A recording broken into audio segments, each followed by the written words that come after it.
myth that I notice a lot in this industry is that home privacy. People are asking, I don't know, is Alexa spying on us, or can you talk about that? I would love to. In fact, I've got a story for you. So today's Tony's birthday. Oh, happy birthday! Happy birthday! How did I forget that? Forgive me.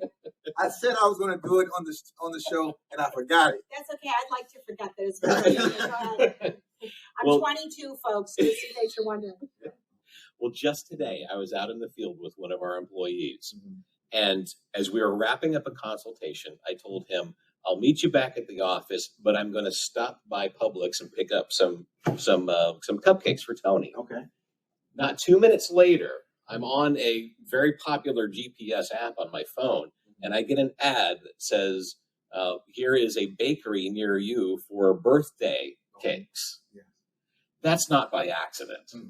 This device right here, this phone was listening to me.